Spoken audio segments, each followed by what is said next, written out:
Hello meet miss Mithun. நான் தான் Mithun's podcast சேனலுக்கு உங்களை வரவேற்கிறேன். கைஸ், இன்னைக்கு நம்ம என்ன பேச போறோம் அப்படின்னா, ஒரு புக் படிச்சு அந்த புக்கெல்லாம் அந்த விதிகள்லாம் எக்ஸ்பிளைன் பண்ணிக்கிட்டு இருந்தேன்.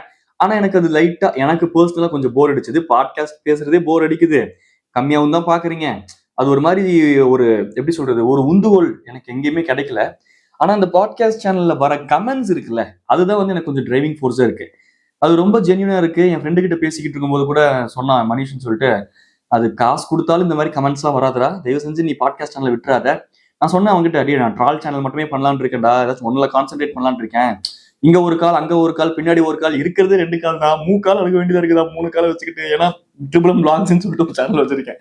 அங்கேயும் தான் மாற வச்சு பிளாக்ஸ் போறதுனால ஏதாச்சும் ஒரு சேனல்ல கான்சென்ட்ரேட் பண்ணலாம் அப்படின்னு சொல்லிட்டு யோசிச்சோட சொன்னேன். இல்லடா பாட்காஸ்ட் சேனல்ல உனக்கு வர கமெண்ட்ஸ்லாம் தயவு செஞ்சு விட்டுறாத அப்படின்னு அவனும் சொன்னான். சரி, இனிமேல் மறுபடியும் பழைய மாதிரி எனக்கு தோன்றத பேசி, முன்னாடி ஒரு கட்டு பின்னாடி ஒரு கட்டு தானே, சரி ஏதோ ஒரு பண்ணலாம், பாட்காஸ்ட் பேசலாம் அப்படின்னு சொல்லிட்டு நான் முடிவு பண்ணிட்டேன். ஸோ இன்னைக்கு என்ன பேச போறோம் அப்படின்னா, 2-3 டாபிக்ஸ் இருந்துச்சு. இன்னைக்கு காலை நானும் என்னோட அம்மாவும் பேசிக்கிட்டு இருந்தோம். அப்ப எனக்கு ஒரு ஓவரால் கிளாரிட்டி கிடைச்சது. ஆல்ரெடி இந்த கிளாரிட்டி இருக்கு, அதை பத்தி நான் பாட்காஸ்ட்லயும் பேசியிருக்கேன். பட் அதை தாண்டி இன்னைக்கு காலை வீட்டில் பேசிக்கிட்டு இருக்கும்போது எனக்கு சில விஷயங்கள் இன்னமும் அதை அந்த பெர்ஸ்பெக்டிவ் உங்ககிட்ட ஷேர் பண்ணணும் அப்படின்னு சொல்லிட்டு தோணுச்சு ஒரு பர்டிகுலர் விஷயத்துல. அப்புறம் இந்த உலகத்துல இருக்கக்கூடிய ஒரு தலை சிறந்த மனிதரா நம்ம நினைச்சுக்கிட்டு இருந்தோம்ல, ஒரு கம்யூனாட்டி, பில்கேட்ஸ்ன்னு சொல்லிட்டு, டென்ஷன் ஆகுதுங்க சீரியஸாவே. இந்த எலைட்டுங்கிற பேர்ல ஒட்டுமொத்த உலகத்தையே ஒரு ஆர்டிபிஷியல் குடோன் மாதிரி யூஸ் பண்ணிக்கிட்டு இருந்தானுங்கன்னா, அதுல தாண்டா நீங்களும் வாழ்றீங்க. எனக்கு இப்ப ஆர்டிபிஷியல் கிளவுட்ஸ் எல்லாம் கிரியேட் பண்ணி மக்களுக்கு நல்லது செய்யறாராம், விட்டமின் டியை பிளாக் பண்ணி. அப்பதானே மார்க்கெட்ல ஏதாச்சும் ஒரு விட்டமின் ப்ராடக்ட் கொண்டு வந்து, இந்த ப்ராடக்ட்டை சாப்பிட்டா மட்டும்தான் உங்களுக்கு இந்த ஸ்கின் டிசீஸ் தீரும் அப்படின்ட்டு நோயே வராது. இந்தியன்ஸ்க்குலாம் ஜென்ரலாவே ஸ்ட்ராங்கா இருக்கும் விட்டமின் டி, அவங்களோட பாடி பில்டு நேச்சரு. அதெல்லாம் ஏதாச்சும் உடச்சு விடணும்ல, அதுக்கு என்ன, அதுக்கு காசு உங்களுக்கு புரண்டுகிட்டே இருக்கணும்ல. ஒரு 3% ஆஃப் த எலைட் பீப்புள் எலைட்டாவே இருக்கிறதுக்காக மிச்சம் 97% ஆகிய நம்ம அவங்களுக்கு வளர்ச்சி கூட்டிக்கிட்டே இருக்கணும். அவங்கள நம்ம கரிச்சு கொட்டிக்கிட்டே இருந்தாலும் அவங்க நம்ம வளர்ச்சி கூட்டிக்கிட்டே இருக்கணும். அதுக்கான வேலையை இப்ப மறுபடியும் பார்த்துக்கிட்டு இருக்காங்க. அதையே பேஸ் பண்ணியே ஒரு மேரேஜ் டாபிக் ஒன்று என் ஃப்ரெண்டு கிட்ட பேசிக்கிட்டு இருந்தேன். அப்படி பேசிக்கிட்டு இருக்கும்போது இன்னைக்கு இருக்கக்கூடிய கார்பரேட்ஸும் அந்த எலைட்ஸும் நம்மளோட ஜென்ரேஷன், நம்மளோட யங்ஸ்டர்ஸோட மைண்ட் செட்டை எப்படி வச்சிருக்காங்க, எப்படிலாம் குட்டி குட்டியா இந்த மைக்ரோ மேனேஜ்மெண்ட் நம்மளை பண்ணி நம்ம நிம்மதியா நீட்டா சப்டலா செட்டில் ஆகக்கூடாது அப்படிங்கிற எண்ணத்தை நமக்குள்ள திணிச்சு. ஏன்னா நமக்குள்ள கயாஸ் இருந்தாதான் கார்பரேட் லைஃப்ல நம்ம கான்சென்ட்ரேட் பண்ணுவோம். கார்பரேட் லைஃப்ல கான்சென்ட்ரேட் பண்ணாதான் கார்பரேட் முதலாளிகளுக்கு காசு கொட்டும். அந்த அவனுங்களுக்கு காசு கொட்டினாதான் இருக்கிற காசை வச்சுட்டு என்ன பண்றதுன்னு தெரியாம கண்ட கருமத்தையும் பண்ணிக்கிட்டு தப்பு பண்ணிக்கிட்டு குழந்தைங்க எல்லாம் என்னமோ பண்ணிட்டு கருமம். எனக்கு வெறுத்துருச்சுங்க ஹியூமன்ஸ். ஆல்ரெடி நல்லா வெறுப்போட உச்சத்துல இருந்தேன். ஸோ அதை பத்தி பேசலாமா, இதை பத்தி பேசலாமா, எதையாவது முதல்ல பேசு பாட்காஸ்ட்ல, வீடியோ முதல்ல போடு அப்படின்னு சொல்லிட்டு சரி அப்படின்னு சொல்லிட்டு வீடியோ ஆன் பண்ணிட்டேன். இப்போ வரைக்கும் அதை பத்தி பேசுறது அப்படின்னு முடிவு பண்ணல. சரி, ஓகே. இந்த எங்க அம்மா கிட்ட பேசினேன் அப்படின்னு சொன்னேன்ல, இதுவுமே ஒரு விதத்துல கம்ஸ் அண்டர் இந்த கார்பரேட், கம்ஸ் அண்டர் நம்மளோட ஜென்ரேஷன், அவங்க எப்படி டிரைவ் பண்றாங்க அப்படிங்கிற சில விஷயங்கள்லாம் இருக்கு. எங்க அம்மா சில மாசங்களுக்கு முன்னாடி ஒரு சில பாட்காஸ்ட்ங்கிறேன், இன்ஸ்டாகிராம் ஓப்பன் பண்ணி கொடுன்னு சொன்னாங்க. நானும் என் தம்பியும் நிறைய சொன்னோம், வேண்டாம், அது தேவையில்லாத உன் டைமை அது பயங்கரமா இழுக்குது. நீ எப்பயாச்சும், எங்க அப்பா அளவுக்கு இல்லை, பட் எப்பயாச்சும் நீ புக்காச்சும் படிக்கிற, வீட்டுல வேலை பார்க்குற, ஏதாச்சும் யூடியூப்ல வீடியோ போட்டுட்டு அதை கேட்டுக்கிட்டே சமைக்கிற, நீ இன்ஸ்டாகிராம்குள்ள போயிட்டனா உன்னால சைமல்டேனியஸா 2 ஒர்க்கும் பண்ண முடியாது, இன்ஸ்டன்ட் டோபமைனும் ஹிட் ஆகுது. ஸோ நம்ம அதுக்கு அடிக்ட் ஆயிருவோம். ஒரு பர்டிகுலர் லெவல் ஆஃப் டோபமைனை நம்ம ரீச் பண்ணிட்டோம்னா, அது டோபமைனுங்கிறதே ஒரு ஹை கொடுக்கக்கூடிய ஹார்மோன். ஆனா அது ஹை கொடுத்து கொடுத்து கொடுத்து நம்ம அதை ஸ்டாண்டர்டை ஹையா வச்சிட்டோம்னா, அந்த ஹையா இருக்க ஸ்டாண்டர்டே உனக்கு நார்மலைஸ் ஆயிரும். அப்போ உனக்கு எக்ஸ்ட்ரா டோபமைன் செக்ரெட் இருக்கிறதுக்கு உனக்கு எக்ஸ்ட்ரா அந்த இன்ஸ்டாகிராம்குள்ளேயே நீ மூழ்கிறதுக்கான சைக்காலஜிக்கல் ஃபேக்ட்ஸ் தான் இங்க நடக்குது. நான் நாசமா போனதுக்கு காரணமும் அதுதான், நீங்க நாசமா போனதுக்கு காரணமும் அதுதான். முழிச்சு கூட பரமா அப்படிங்கிறது இருக்கு. நல்லா உண்மையாலுமே சொல்றேங்க, சத்தியமா நான் ஒரு இன்ஸ்டாகிராம் இன்ஃபுளுசர் தெரிஞ்சோ தெரியாமலோ ஆயிட்டேன். எண்ட் ஆஃப் த்ரீ எனக்கு அதை பேஸ் பண்ணியும் பொழப்பும் அந்த ரீச்சும் எனக்கு தேவை. அது எனக்கு அந்த வாழ்வாதாரத்தை ஒன்றி வந்துருச்சு. இல்லாட்டி உண்மையாலுமே என் வாழ்க்கையில நான் பார்த்த மிகப்பெரிய டிசாஸ்டர், ஒரு ஹியூமனையே டீஹியூமனைஸ் பண்ணக்கூடிய ஒரு விஷயமா நான் பாக்குறது சோசியல் மீடியா, அதுல பர்டிகுலரா இன்ஸ்டாகிராம். ஐயோ ரொம்ப ஒஸ்ட்டுங்க. நான் ஏன் சொல்றேன்னா, டாபிக் வேற மாதிரி போயிடும், பட் நானும் எங்க அம்மாவும் டிஸ்கஸ் பண்ணதுக்குள்ள வரும். ஸோ அந்த இன்ஸ்டாகிராம் பார்த்துக்கிட்டு இருந்தாங்க. எங்க அம்மா இன்ஸ்டால் பண்ணி கொடுக்க சொன்னாங்க. நான் அவ்வளோ சொல்லியும் எங்க அம்மா கேட்கல. அந்த பெரியமா வச்சிருக்காங்க, இந்த அத்தை வச்சிருக்காங்க, அதை அனுப்பியிருக்கேன் தேவி பாத்தியா, இதை அனுப்பியிருக்கேன் தேவி பாத்தியா அப்படின்ட்டு கேட்கறாங்க. நான் என்ன பண்றது, சரிங்கவா, உனக்கு யூஸ் பண்ணவும் தெரியாது, சும்மா இருனா கேட்கவும் மாட்டேங்கிற. சரிவா அப்படின்னு சொல்லிட்டு கூப்பிட்டு எங்க அம்மாக்கு இன்ஸ்டாகிராம்ல இன்ஸ்டால் பண்ணி கொடுத்தோம். இது ஒரு பக்கம் இருக்கட்டும், இது பேக் ஆஃப் த ஸ்டோரியில மறுபடியும் வரும். இன்னைக்கு காலைல நானும் அவங்களும் பேசிக்கிட்டு இருக்கும்போது நான் சொன்னேன், இந்த மாதிரி ஒரு மாதிரி பயமா இருக்குமா உங்க லைஃப் நினைச்சா அப்படின்னு. என்னடா பயம் உங்களுக்கு அப்படின்னு எங்க அம்மா ஆரம்பிச்சாங்க. காலங்காத்தால இந்த டீ போட்டுட்டு எங்க அம்மா அப்போ வாக்கிங் போயிட்டு வந்து உட்காரும் போது ஒரு ஸ்பேஸ் கிடைக்கும், நாங்க நல்லா உட்காந்து பீஸ்ஃபுல்லா பேசுறதுக்கு. அது இல்லாம எப்ப பார்த்தாலும் பேசிக்கிட்டு தான் இருப்போம், அது வேற விஷயம். அந்த ஸ்பேஸ் நல்லா பீஸ்ஃபுல்லா பேசுவோம், நிறைய விஷயங்கள் பேசுவோம், அது ஒரு மாதிரி நல்லா இருக்கும். மாறவன் நானும் போய் வாக்கிங்லாம் பிடிச்சிட்டு போயிட்டு வந்து நாங்க 3 பேரும் வந்து நல்லா காலங்காத்தால எங்க அம்மா 2 டீயை போட்டு எனக்கு ஒரு பூஸ்டர் போட்டு கொண்டு வந்து கொடுத்தாங்களா. எங்க அப்பா கிட்ட பேசிட்டு இருந்தாங்க. அப்புறம் மறுபடியும் சமையல் வேலை எல்லாம் பார்த்துக்கிட்டே அப்படியே நானும் இந்த காசிப்ஸ் எல்லாம் பேசிக்கிட்டே எங்க அம்மா கூட சுத்திக்கிட்டு இருந்தேன். அப்பதான் இந்த விஷயம்லாம் பேசிட்டு இருந்தோம். கொஞ்சம் ஒரு மாதிரி ஹெவியா இருக்குமா எனக்கு. அது நான் வாண்டடா அது ஹெவியா ஆக்கிக்கல. பட் எனக்கு லைஃபே அதாவது குட்டி குட்டியா நிறைய ஒரு மாதிரி சேர்ந்து எனக்கு சொல்ல தெரியல. ஆனா ஒரு மாதிரி ஹெவியா ஃபீல் ஆகுது லைஃப். உங்களுக்கும் ரிலேட் பண்ணிக்க முடியுமே நல்லா. ஒரு மாதிரி நல்லாதான் இருந்துச்சு. ஒரு 2016-17 வரைக்கும் அந்த பீரியடே வந்து இப்ப கூட அந்த மனநிலைமை மீம்ஸ்ல ரிஃப்ளெக்ட் ஆகுது. நீங்க கவனிச்சிருக்கீங்களா? சில மீம்ஸ் எல்லாம் போடுவாங்களா இன்ஸ்டால கூட. அப்ப கூட இன்ஸ்டால ஃப்ரெண்ட்ஸ் தான் எடுக்க வேண்டியதா இருக்கு பாருங்களேன். ப்ரோ வேக்கப் இட்ஸ் ஜஸ்ட் 2017 அப்படின்னு சொல்லிட்டு அந்த அந்த காத்தடிக்கிற மாதிரி கொஞ்சம் லைஃப் பொறுமையா நகர்ற மாதிரியான சில மீம்ஸ் எல்லாம் போடுவாங்கல்ல. அதுக்கப்புறம் ஏதோ ஒரு பாரம் அப்படியே நல்ல ஹெவியா தூக்கி மண்டையில வச்ச மாதிரி நீங்களும் ஃபீல் பண்றீங்க தானே? ஒரு மாதிரி ஹெவியா இருக்கு, அவள் தான் எனக்கு சொல்ல தெரியல. இது வந்து நான் சொல்லிக்கிட்டு இருந்தேன். அதை தாண்டின ஒரு பயம் இருக்குமா? என்ன பயம்? இல்லம்மா அந்த ஏஜுக்கான ப்ரெஷர் இந்த சொசைட்டி நம்ம மேல திணிக்கிறதும், அடுத்த லைஃப்ல அடுத்த சர்க்கிள் அப்படின்னு யோசிக்கும் போதும் நிறைய விஷயங்கள் ஒரு மாதிரி குமுலேட்டிவா ஒரு பயம் கொண்டு வருது அப்படிங்கிற மாதிரி நான் சொல்லிக்கிட்டு இருந்தேன். இப்போ ரீசெண்டா நான் உங்க கண்டினியூஸா பாக்குறவங்களுக்கு தெரியும், எனக்கு இங்க பேக் இன்ஜுரி, இந்த முதுகு இன்ஜுரி, அது நான் இந்த பெல்ட்ல தான் போட்டு சுத்திக்கிட்டு இருக்கேன். அந்த குட்டி ஒரு இன்ஜுரி தான், ஒரு ஸ்ப்ரெயின் மாதிரி. பட் அது கொஞ்சம் சென்சிட்டிவான பார்ட் அப்படிங்கிறனால ஒரு 1 month 2 months கிட்ட கம்ப்ளீட் ரெஸ்ட் எடுக்கணும் அப்படின்ட்டாங்க. என்னால ஜிம்முக்கு போக முடியல. எனக்கு அதுவே வந்து ஒரு மாதிரி இருக்கு. அதை வேற டாபிக்ல சொல்றேன். ஏன்டா நாங்கெல்லாம் ஃபீஸை கட்டிட்டு ஜிம் பக்கமே போறது இல்லை, உனக்கு ஜிம்முக்கு போக ஜாலியா சொகுசாயிடுறா அப்படிங்கிற மாதிரி உங்களுக்கு சொல்ல தோணும். நானும் அப்படி இருந்தவன் தான். ஜாலியா சொல்லுங்க, 1ஆம் தேதி ஆச்சு மாஸ்டர் வந்துட்டான்டா மித்தூன் அப்படின்னு சொல்லி எல்லாம் குஷி ஆவாங்க. ஏன்னா ஃபீஸை கட்டிட்டு ஜிம்முக்கே வர மாட்டேன், அவங்க ஏசி போடணுங்கிற அவசியம் கிடையாது, அதனால ஜாலியா இருப்பாங்க. அப்படி இருந்தவன் தான் நானும். ஆனா ஒன்ஸ் அந்த கன்சிஸ்டன்சியை ஜிம்ல நான் ஹிட் பண்ணதுக்கு அப்புறம் அது ஒரு லைஃப் ஸ்டைலா மாறிடுச்சு. நானுமே என்னோட மைண்ட் செட்டை don't go to gym to fill your t-shirts அப்படிங்கறத ஃபிக்ஸ் பண்ணிக்கிட்டேன். நீ உன் டிஷர்ட்ஸை ஃபில் பண்றதுக்கும் கட்டுமஸ்தான் உன்னை காட்டுறதுக்கு மட்டுமே ஜிம்முக்கு போகாத. அது ஒரு லைஃப் ஸ்டைல், அது ஒரு ஹெல்த்தி லைஃப் ஸ்டைல். ஒரு பிசிக்கல் ஒர்க் நீ உன் உடம்புக்கு கொடுக்குற, உன் சோலும் மைண்டும் ரிலாக்ஸ் ஆகிறதுக்கான, அதுக்காக யூ ஹிட் த ஜிம் அப்படின்ட்டு நான் அதை கொண்டு வரும்போது என்னால் ரெகுலரா அதை ஹிட் பண்ண முடிஞ்சது. அந்த ரெகுலரா ஜிம் ஹிட் பண்ணது எனக்கு ஒரு கன்சிஸ்டன்சி கொடுத்துருச்சு. அது ஒரு லைஃப் ஸ்டைலா மாறும் போது இப்போ ஒரு 2 மாசம் ரெஸ்ட் மட்டுங்க. அதை தாண்டி ஒரு 4 மாசம் நான் ஜிம் பக்கமே போகக்கூடாதான். நான் இப்பதான் இந்த முதுகு இன்ஜுரி நடக்கிறதுக்கு ஜஸ்ட் 1 மாசத்துக்கு முன்னாடிதான் சொலையா கொண்டு போய் 10,000 ரூபாய் கொடுத்துட்டு வந்தேன் 1 இயருக்கு. அதுல 7 மாசம் போகக்கூடாது அப்படிங்கிற மாதிரி ஆயிடுச்சு. என்ற ஆத்தா தவறுனாங்க. அப்பயும் நான் ஒரு 1 month கிட்ட போகல. சரி அதுக்கப்புறம் ஜிம்முக்கு போகலாம் அப்படின்னா கையில கிழிச்சுக்கிட்டு அப்படியும் ஜிம்முக்கு போகல. சரி இப்பயாச்சும் ஜிம்முக்கு போகலாம் அப்படின்னா முதுக உடச்சுக்கிட்டேன். என்னடா அண்ணா அங்கல அகல பாதாள சாக்கடை முட்டுச்சவரு எங்கடா செல்வது லகல பாண்டிகளா அப்படிங்கிற மாதிரி இப்படிதான் போயிட்டு இருக்குங்க. ஸோ குட்டி ஹெவியா இருந்துச்சு. காலைல எங்க அம்மாட்ட வென்ட் அவுட் பண்ணிட்டு இருந்தேன். அப்ப எங்க அம்மா நிப்பாட், என்னடா என்ன உங்களுக்கு எல்லாம் ஹெவியா இருக்கு, என்ன பயம் உங்களுக்கு? இல்லம்மா லைஃப் அணுகிறதே பயமா இருக்கு, இந்த மாதிரிலாம் எப்படி நீங்க ஒண்ணுமே இல்லடா, லிட்டரலா ஒண்ணுமே இல்லை அப்படிங்கிற மாதிரி. நீங்களாம் எல்லாத்தையுமே காம்ப்ளிகேட் பண்ணிக்கிறீங்க, தேவையில்லாத நாலேஜ் உங்களுக்கு இருக்கு. அப்புறம் ஒரு எக்ஸாம்பிளுக்கு சொன்னேன் எங்க அம்மா கிட்ட. இந்த டாபிக் தான் ஸ்பெசிஃபிக்கா பேசிட்டு இருக்கும்போது ஏதோ திடீர்னு இந்த சென்னை அந்த கப்ளிஃபைன்னு சொல்லிட்டு படம் ஒன்று வந்துச்சுல, அதெல்லாம் பார்த்துக்கிட்டு இருந்தோம். அது பார்த்து எங்க அம்மாட்ட சொல்லிட்டு இருந்தேன், பாருமா இந்த மாதிரி அந்த படத்துல அந்த IVF ட்ரீட்மெண்ட் மாதிரி ஒரு கேரக்டர் வரும். அந்த பேஸ் பண்ணி ஒரு அண்ணி, அதுக்கு ஸ்பாய்லர் பண்ண விரும்பல, நல்லா இருந்துச்சு படம், ரொம்ப நல்லா இருந்துச்சு படம். அது வேற டாபிக்கு. அந்த மாதிரி போயிட்டு இருக்கும்போது நான் அந்த டாபிக்ல வந்தபோது எங்க அம்மாட்ட சொன்னேன், இன்னைக்கெல்லாம் முக்கு ஒரு டாக்டர் கிளினிக் போட்டு உட்கார்ற மாதிரி சென்னையில தெருக்கு IVF ஹாஸ்பிட்டல் இருக்குமா?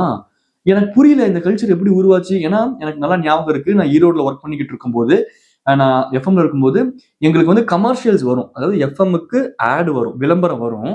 நாங்க RJs, நாங்க ப்ரோக்ராமிங் டீம். அப்போ வந்து என்கிட்ட இந்த விளம்பரம் டீம்ல இருக்கவங்க ஏதோ பேசிக்கிட்டு இருக்கும்போது டிஸ்கஸ் பண்ணும்போது, IVF ஹாஸ்பிட்டலுக்கு நீங்க கான்செப்ட் எழுதி கொடுக்கணும், வேற ஒரு என் ஃப்ரெண்டு தான் எழுதி கொடுக்கணும். நாங்களாம் டிஸ்கஸ் பண்ணுவோம்ல ஓவராலா. எனக்கு அப்படின்னா என்னன்னே தெரியல. அப்பதான் எனக்கு ஃபர்ஸ்ட் டைம் அந்த டேர்மே நான் கேள்விப்படுறேன். ஈரோடுக்கு வந்த ஃபர்ஸ்ட் IVF ஹாஸ்பிட்டல் அதுதான்.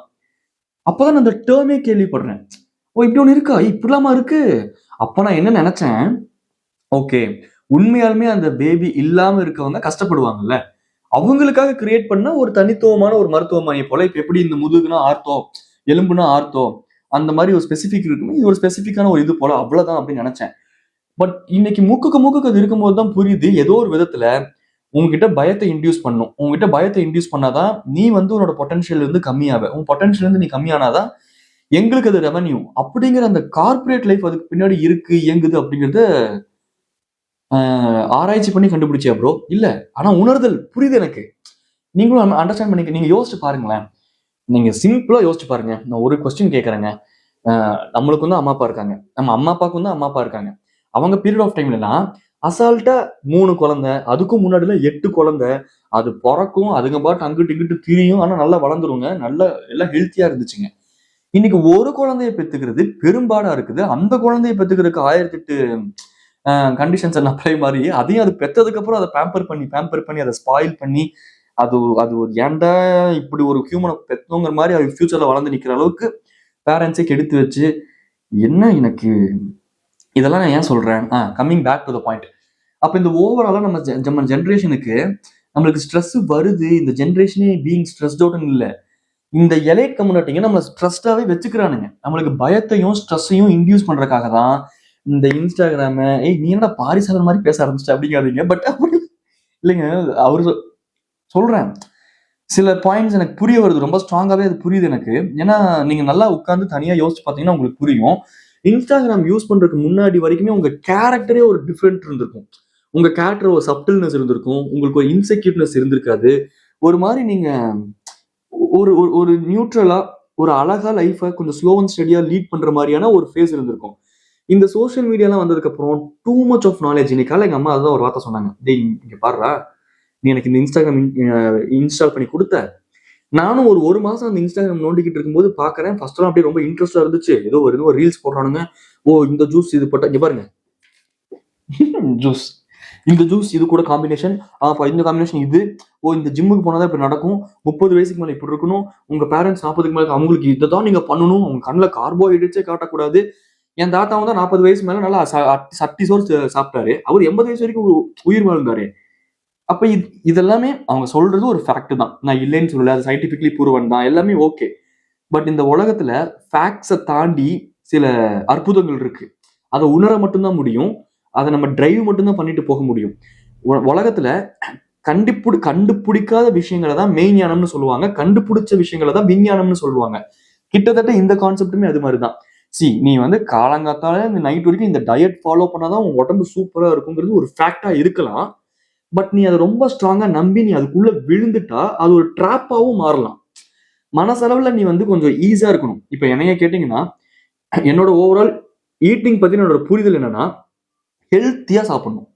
நிறைய ஃப்ரூட்ஸ் அண்ட் வெஜிடபிள்ஸ், நிறைய கிரீனரிஸ், அந்த ஒயிட்ஸ் இருக்குல்ல, அதாவது சாதமா இருக்கலாம், பாலா இருக்கலாம், சர்க்கரையா இருக்கலாம், உப்பா இருக்கலாம். இந்த ஒயிட்ஸ் எல்லாமே ஒரு லிமிட்ல. ஒயிட்ஸ் ரொம்ப முக்கியம் தான். அதுலயும் குறிப்பா சாதம்லாம் ரொம்ப ரொம்ப முக்கியம் தான். ஏன்னா கார்போஹைட்ரேட்ஸ் கிவ்ஸ் யூ எனர்ஜி. நீங்க வந்து ஒரு 3 வேளை உட்காந்து ஃப்ரூட்ஸ் அண்ட் வெஜிடபிள்ஸ் சாப்பிட்டாலும் நீங்க சொங்கி மாதிரியே இருப்பீங்க, கார்போஹைட்ரேட்ஸ் எடுத்துக்கல அப்படின்னா. அப்ப எங்க அம்மா சொன்னாங்க, ஒரு மாதிரி அந்த ஒரு மாசம் அந்த ரீல்ஸ் எல்லாம் பாத்துக்கிட்டு இருந்தேன்டா. ஒருத்தனடானா இந்த டைம்ல தர்பூசணி சாப்பிடுங்கிறான், இன்னொருத்தனடானா இது சாப்பிடவே கூடாது, தர்பூசணி தான் இருக்கிறதுல கெடுதலுங்கிறான். அவனும் எனக்கு எல்லாமே தெரியுங்கிற மாதிரியே பேசுறான், இவனும் எனக்கு எல்லாமே தெரியுங்கிற மாதிரியே பேசுறான். அப்பதான் எனக்கு ஒண்ணு புரிஞ்சுது, உங்க ஜென்ரேஷன்ல ஜென்ரலாவே நீங்க யாரும் ஜென்யூனா இல்ல. ஜென்யூனா இருக்கக்கூடிய இல்லாத நீங்க எல்லாமே கான்டென்ட் கிரியேட் பண்றீங்கல்ல, அதுவுமே ஒரு அட்டென்ஷன் சீக்கிங்காக தான் ஒரு 70% பண்றீங்க. மிச்சம் 30% இருக்கிற நாலேஜை வச்சு. அதனால எனக்கு தேவைப்படல எனக்கு அதெல்லாம். அதுக்கப்புறம் நான் இன்ஸ்டாகிராம் பக்கமே போறது இல்ல. சும்மா எப்பயாச்சும் போனோமா, எங்க ஃபேமிலி குரூப் இருக்கு, உங்க பெரியமாக்கு அத்தைக்கெல்லாம் வந்து தாமரை மலரும் போது குட் மார்னிங் அனுப்பணுமா அப்படின்ட்டு ஜாலியா போய்கிட்டு இருக்கோம். ஷேர் சாட் மாதிரி யூஸ் பண்றாங்க இன்ஸ்டாகிராம. அப்படி. ஆனா நீங்க இங்க அயானிய புரிஞ்சுக்கணும். இன்ஸ்டாகிராம பக்காவா யூஸ் பண்ணி இன்ஸ்டாகிராம் இன்ஃபுளுன்ஸ், நான் ஓரளவுக்கு டீசெண்டா ஒரு 150K வச்சிருக்கேன் வைங்க இன்ஸ்டாகிராம். அதுவுமே ரொம்ப ஆர்கானிக் தான். இன்னைக்கு அதுவுமே இந்த இன்ஃபுளுசர்ஸ் எல்லாம் காசு மோகத்துல என்ன பண்றாங்க அப்படின்னா, ப்ரொமோட் பண்ணி ஃபேக்கா அந்த பாட்ஸ் மூலமா நல்லா இது ஏத்திக்கிறது ஃபாலோவர்ஸை. 120K இருக்கும். கீழே போய் நீங்க அந்த ரீல்ஸ் இதெல்லாம் ஸ்க்ரோல் பண்ணி பாருங்க, 23 லைக்ஸ், 104 லைக்ஸ் இப்படி இருக்கும். அதுல கூட ஒரு ஜென்யூனிட்டி இருக்க மாட்டேங்குது. எனக்கு என்னடா அப்படி ஃபாலோவர்ஸ் ஏத்தி என்னடா பண்ண போறீங்க? அவ்வளவு அட்டென்ஷன் சீக் பண்ணி என்னடா ஹியூமன்ஸ் டென்ஷன்ஸ்னா உங்க கூட. இப்ப நான் என்ன சொல்ல வந்தேன்? ஸோ இந்த தேவையில்லாத நாலேஜ், லொட்டு லொசுக்கு இதெல்லாம் வேண்டாம். அதெல்லாம் இருக்கிறனால தான் நீங்க பயப்படுறீங்க. உனக்கு புரியுது இல்ல, அவன் வந்து உன் பயத்தை இன்வெஸ்ட் பண்ணி தான் அவன் கார்பரேட்டை ரன் பண்றான். உன் பயத்தை இன்டியூஸ் பண்ணி உன்னை ஸ்ட்ரெஸ்லயே வச்சாதான் அவனுக்கு பொழப்பு ஓடும். உங்களுக்கு அப்போ உனக்கு புரியுதா? அது புரியுதுமா? அப்புறம் ஏன் பயப்படுற? நீ அந்த மேட்ரிக்ஸ்ல இருந்து வெளியே, எங்க அம்மா இவ்வளவு எக்ஸாக்ட் வேர்ட்ஸ்ல சொல்ல, அவங்க கொஞ்சம் யதார்த்தமா பேசினாங்க. நான் கொஞ்சம் எனக்கு தெரிஞ்ச வார்த்தைகள் வச்சு சொல்றேன். நீ அந்த மேட்ரிக்ஸ்ல இருந்து வெளியே வா, நீ அந்த ஒரு சுழற்சியில இருந்து வெளியே வா, நார்மலா யோசி, நார்மலா இரு, நல்லா ஹெல்த்தியா சாப்பிடு, நல்லா மனசை ரிலாக்ஸா வச்சுக்கோ, ஃப்ரீயா இரு, நல்லா முடிஞ்ச அளவுக்கு நீ ப்ரொவைட் பண்ணு, போதும், அவ்வளவுதான் அப்படின்னு சொல்லும் போதுதான் நம்மளுக்கு ரியலைஸ் பண்ண முடியுது. இன்ஸ்டாகிராம்ல அந்த தாமரை மலர்ந்து குட் மார்னிங்னு அனுப்புறாங்க, அவங்களை பார்த்து நம்ம கிண்டல் பண்றோம். ஆனா அவங்க லைஃப்ல நிம்மதியாவும் ஹாப்பியாவும் இருக்காங்க. நம்ம லைஃப்ல டீப்பாவும் டெப்தாவும் ஒண்ணுமே இல்லாத விஷயத்துக்கு ஸ்ட்ரெஸ் ஆகிக்கிட்டும் கோவப்பட்டுக்கிட்டும் நம்ம வாழ்க்கையை நம்மளே அழிச்சுக்கிட்டு சுத்திக்கிட்டு இருக்கோம். இப்பதான் எனக்கு ஒண்ணு புரிஞ்சுதுடா, இந்த ஷேர் சாட்லயும். ஏன்னா நம்ம அதுதான் the art of not knowing everything அப்படின்னு ஒண்ணு இருக்குல்ல, அது ரொம்ப அழகான ஒரு விஷயம். சில விஷயங்கள் தெரிஞ்சாலுமே அதை பட்டும் படாம தட்டும் தடாம தட்டி விட்டு போயிடணும். இப்போ ஒரு பிக்சர் ஒன்று பிக்சரைஸ் பண்ணுங்க, நான் சொல்றேன். அது நார்மலாக பிக்சர் தான், நீங்க பார்த்துருப்பீங்க, ஒரு மீம்ல தான் நானுமே பார்த்தேன். ஒரு ஃபாரஸ்ட் இருக்கும், அந்த ஃபாரஸ்ட்ல ஒரு குட்டி பிரிட்ஜ் மாதிரி இருக்கும், ஏதோ ஒரு இடத்துல ஒரு மேன்மேடு மாதிரி இருக்கும், பட் அதுக்கப்புறம் சுத்தி ஃபாரஸ்ட் தான். அந்த குட்டி பிரிட்ஜ் மாதிரி இருக்கக்கூடிய அந்த ஒரு குட்டி அந்த இடத்துல வந்து ரொம்ப பெருசுலாம் இல்லைங்க, சும்மா ரொம்ப குட்டியா இருக்கும். ஒரு 3 பேர் நடந்து போவாங்க, அந்த ஃபாரஸ்ட் அப்படி கிராஸ் பண்ணுவாங்க, அந்த பிரிட்ஜ் அப்படி கிராஸ் பண்ணுவாங்க. அந்த பிரிட்ஜுக்கு கீழே ஒரு குட்டி ஸ்பேஸ் இருக்கும், அதுக்கு கீழே வந்து ஒரு டைகர் படுத்திருக்கும், ஒரு புலி படுத்திருக்கும். இப்ப அந்த புலி கீழே படுத்திருக்கு அப்படின்னு மேல இருக்க அந்த 3 பேருக்கும் தெரிஞ்சதுன்னா அவங்க பேனிக் ஆயிடுவானுங்க. பிரிட்ஜையும் கிராஸ் பண்ண மாட்டானுங்க, அவனுங்களே வந்து அந்த பேனிக் ஆகி உங்களுக்கு அந்த டென்ஷன்ல பயங்கர ஹார்மோன்ஸ் சுரக்க ஆரம்பிச்சது அப்படின்னா அனிமல்ஸ் கேன் ஸ்மெல் தட். அப்ப அந்த புலி வெளியே வரும், நமக்கு நம்மளே ஆப்பு வச்சுக்கிட்டதுக்கு சமம். இந்த ஜென்ரேஷன் நம்ம அதை தான் பண்றோம். ஏன்னா புலி கீழே இருக்கு அப்படிங்கிறத நம்ம தெரிஞ்சுக்கணும். தெரியுதோ இல்லையோ, புலி இருக்கோ இல்லையோ, இந்த இன்ஸ்டாகிராம் இன்ஃபுளுசர்ஸ் மற்ற ஹியூமன்ஸ் என்ன பண்றாங்க, புலி இருக்கு பாரு, கீழே இருந்து புலி இருந்துச்சுன்னா அது 120 km/h இப்படி இது பாயும், இந்த நாலேஜ் நீ கெயின் பண்ணி வச்சுக்கோ. அப்ப அந்த இடத்துல புலியே இல்ல அப்படின்னாலும் எனக்கு அந்த நாலேஜ் இருக்கிறனால எனக்கு ஆட்டோமேட்டிக்கா பயம் வருது. அந்த யதார்த்தமான அந்த ஜேர்னியை என்ஜாய் பண்ண முடியல. நான் இப்ப நடந்து போறேன், நானே இமேஜின் பண்ணிக்கிறேன், ஐயோ இப்ப புலி வந்துச்சுன்னா அது இத்தனை கிலோமீட்டர் ஸ்பீட்ல வந்து வருமா, அப்ப நம்ம கையை தூக்கிட்டுன்னா நம்மளோட பெரிய அனிமல் நினைச்சு அது பயந்துக்குமா? ஏன் எனக்கு இந்த தாட்டும் பயமும் வருது? என் ஜேர்னியை என்ஜாய் பண்றதை விட்டுப்புட்டு நான் ஏன் இப்படி யோசிச்சு பயந்துகிட்டே அந்த காட்டுக்குள்ள நடந்துகிட்டு இருக்கணும்? ஏன்னா டூ மச் ஆஃப் நாலேஜ் எனக்கு தேவையே இல்லை. நம்ம இன்னைக்கு எல்லாருமே அதான் பண்றோம். இந்த பாட்காஸ்ட் ஏதாச்சும் கேட்டீங்கன்னா, நான் சொல்றது உங்களுக்கு புரிஞ்சுதுன்னா நீங்களும் அந்த ஒரு சுழற்சி மேட்ரிக்ஸ் இருந்து வெளியே வந்துருங்க. தேவையில்லாம பயந்துகிட்டு போட்டு ஸ்ட்ரெஸ் ஆகிக்கிட்டு எல்லாத்தையும் காம்ப்ளிகேட் பண்ணிக்கிட்டு, குறிப்பா இந்த எலைட் கம்யூனிட்டிங்க, இந்த கார்பரேட் கம்யூனிட்டிங்க டார்கெட் வச்சு அடிக்கிறது கப்பிள்ஸை தான். ஒரு ஆணும் பொண்ணும் ஆப்போசிட் செக்ஸ், அப்போ ஆப்போசிட் அட்ராக்ட்ஸ், பயங்கரமா இட் அட்ராக்ட்ஸ். சேம் தான் ரிப்பல்ஸ். ஆனா இன்னைக்கு நம்ம ஜென்ரேஷனாவே நீங்க யோசிச்சு பாருங்க, மென் விமன் அவங்க ரிப்பல் ஆக வேண்டியதை அட்ராக்ட் ஆக ட்ரை பண்றானுங்க, நார்மலாவே அட்ராக்ட் ஆக வேண்டியதை ரிப்பல்லே வச்சுக்கணும் ட்ரை பண்றானுங்க. ஏன் தெரியுமா? சிம்பிளா சொல்லிட்டா, நீங்க ஒரு ஃபேமிலி குழந்தை குட்டின்னு சொல்லிட்டு அழகா உங்க ஃபேமிலியில நீங்க சப்டிலா செட்டில் ஆயிட்டீங்க அப்படின்னா உங்களோட எனர்ஜியை நீங்க உங்க ஃபேமிலிஸ்க்கும் நீங்க குரோ ஆகிறதுக்கும் போடுவீங்க. அப்ப கார்பரேட் யார் வந்து குரோ பண்ணுவா? உங்களுக்குள்ள ஒரு கயாசை கிரியேட் பண்ணிட்டாங்க, ஒரு சண்டையை கிரியேட் பண்ணிட்டாங்க. அப்படிங்கிற பட்சத்துல நீங்க எங்க உங்க எனர்ஜிஸ் நிறைய செலவு பண்ணுவீங்க. வீட்டுக்கு போனாலே கடுப்பா இருக்கிறேன், என் பொண்டாட்டியை பார்த்தாலே எரிச்சலா வருதுமாமே, இந்த எக்ஸ்ட்ரா ஏதோ ஒரு டாஸ்க் சொன்னானுங்க, நான் அதை ஒன்னா முடிச்சுட்டே போயிடுறேன் கருமம். உங்களுக்கு புரியுதா? இது சைக்காலஜிக்கலா இன்பர்சனா ஒவ்வொருத்தரா நடக்கிறனால நம்மளுக்கு இது பெருசா தெரியல. பட் நீங்க குமுலேட்டிவா யோசிச்சு பாருங்க, ஒரு சொசைட்டி, ஒரு தமிழ்நாட்டுல ஒரு 7 கோடி பேர் இன்னைக்கு வாதம் குட்டியை போட்டு ஒரு 10-15 கோடி பேர் இருப்பானுங்க. பட் சொல்றேன், ஒரு 7-10 கோடி பேர், 10 கோடிங்க. தமிழ்நாடோட பரப்பளவு நீங்க யோசிச்சு பாருங்க, சென்னையில இருந்து கீழே கன்னியாகுமரி ஒரு 10 கோடி பேர்ல ஒரு 5 கோடி பேர், எவ்வளவு மாஸ் கிரௌட். ஒரு 1000 பேருக்கு ஒரு இடத்துல நிக்க வச்சாலே எவ்வளவு மாசா தெரியும். அப்ப இவ்வளவு பெரிய மாஸ் கிரௌடு கிட்ட எந்த அளவுக்கு அவங்க அஜெண்டாவை ஸ்லோவா இன்டியூஸ் பண்ணி நம்மளெல்லாம் பிரெயின் ராட் பண்ணி ஃபேமிலில இருந்து பிரிச்சு வச்சிருக்கானுங்க அப்படிங்கறத நீங்க யோசிச்சு பாருங்க. அப்புறம் எப்படி அதை பண்றானுங்க அப்படின்னா, இந்த மாதிரி சோசியல் மீடியா ஆப்ஸ் மூலமாவும் தேவையில்லாத நாலேஜை இன்டியூஸ் பண்றது மூலமாவும் அந்த மாதிரி தான் இதெல்லாம் கிளப்பி விடுறது கொஞ்சம் கொஞ்சமா. அப்புறம் நான் ரொம்ப ஹம்பிளா நார்மலா சொல்லி விரும்புறேன், விமன் எம்பவர்மெண்ட்ங்கிறது ரொம்ப முக்கியம். ஆனா இன்னைக்கு அந்த விமன் எம்பவர்மெண்ட்டையே ரொம்ப டாக்ஸிக்கா மாறுது அப்படின்னா விமன் அப்படி டாக்ஸிக்கா மாறக்கூடிய ஆட்கள்லாம் இல்ல. அவங்க they are being pushed to being toxic. அந்த அந்த இதை ரொம்ப டாக்ஸிக்கா தூண்டி விட்டாதான் ஃபேமிலிங்கிற ஒரு விஷயத்துல இருந்து நம்மளால வெளியே வர முடியும். இப்போ யூஆர் ஆப்போசிட் விமன் எம்பவர்மெண்ட் போறோம் அப்படின்னு டக்குன்னு அப்படி போயிடாதீங்க. I believe in women empowerment. கண்டிப்பா விமன் வெளியே வரணும், அவங்க வேலைக்கு போகணும். தே ஆர் அவங்க ஒரு தனி சோல். ஜஸ்ட் அவங்க ஒரு விமன் அப்படிங்கிற ஒரு ஸ்ட்ரக்சர் இருக்கக்கூடிய ஒரு பாடியில இருக்காங்க, அவ்வளவுதான். நம்ம மென்னு அவ்வளவுதான். மற்றபடி ஒண்ணுமே அதுல வித்தியாசம் இல்லை. அந்த பாடிங்கிற வித்தியாசமே அந்த பிசிக்கலா ஏன் இருக்கு அப்படின்னா நெக்ஸ்ட் ஜென்ரேஷன் உருவாக்குறதுக்கும் ரீப்ரொடியூஸ் பண்றதுக்காக அந்த வித்தியாசம் மட்டுமே தவிர்த்து women R mentally very much strong, மென் R physically very much strong. அது நேச்சர் கொடுத்தது. நேச்சர் கொடுத்தது வந்து நம்ம வந்து டிஃபெண்ட் பண்ண முடியாது. இல்ல நானும் மென் அளவுக்கு ஈக்குவலி பிசிக்கலி ஸ்ட்ராங் தான், ஒரு மென்னா நான் வந்து நானும் விமன் அளவுக்கு ஈக்குவலி மென்டலி ஸ்ட்ராங் தான், அது முட்டாள்தனம். அது நேச்சர். அது ஒரு ஃபேக்ட். அதை ஃபேக்ட் நம்ம ஃபேக்டா விட்டுருணும். So I am not against இந்த விமன் எம்பவர்மெண்ட்லாம். இந்த விமன் எம்பவர்மெண்ட் வார்த்தை எடுத்தோடனே நான் எவ்வளவு எக்ஸ்பிளைன் பண்ண வேண்டியது இருக்குன்னு பாருங்க. ஏன்னா இவ்வளவு எக்ஸ்பிளைன் பண்ணாதான் நான் சொல்ல வர பேஸ் ஆச்சு உங்களுக்கு புரியும். ஏன்னா அந்த அளவுக்கு நம்ம மைண்டை கரெக்ட் பண்ணி வச்சிருக்கானுங்க. விமன் எம்பவர்மெண்ட் அந்த வார்த்தையை எடுத்துட்டான், அவன் அட்டாக் பண்ணு, அவன் அப்படி அப்படி ஆயிடுச்சு இன்னைக்கு சொசைட்டியே. அப்படி இருக்குங்க. எனக்கு சொல்றேன், இப்ப நான் சொன்னதுல ஏதாச்சும் ஒரு பாயிண்ட் இருக்கா உங்களுக்கு புரியுது? நான் ஏதாச்சும் சொல்ல வரேன், ஓகே ஆமா அப்படி ஏதாச்சும் யோசிக்க தோணுதுன்னா கொஞ்சம் யோசியுங்கள், சிந்தியுங்கள், செயல்படுங்கள், நிம்மதியாக இருங்க. சக்சஸ்ஃபுல்லா அவன் பொறுமையா இருந்துக்கலாம். ஃபர்ஸ்ட் நிம்மதியா, அதுக்கு தானே ஹியூமன்ஸ் நம்ம இருக்கோம். நிம்மதியா நிதானமா. நானே அப்படி இல்லை, அதனாலதான் நான் போய் எங்க அம்மா கிட்ட புலம்பிட்டு இருந்தேன். பட் சொல்றேன், எண்ட் ஆஃப் த டே நான் அதை ஃபேஸ் பண்றேன், நீங்களும் அதை ஃபேஸ் பண்ணி ரொம்ப கஷ்டப்படாதீங்க அப்படிங்கிறதுக்காக சொல்றேன். நம்ம ஒருத்தர் மாறி மாறி தோல் கொடுத்து ஏதோ ஒன்று ஷேர் பண்ணிக்கிறது தானே உசிதம். அதுக்காக பண்றது தான். நீங்க தோல்லாம் கொடுக்க வேண்டாம், ஒரு சப்ஸ்கிரைப் ஹிட் பண்ணீங்கனாலே சந்தோஷம், மகிழ்ச்சி. டாடா பை சொல்லிக்கலாம். நான் உங்க meet mister Mithun. Tata bye. Tata.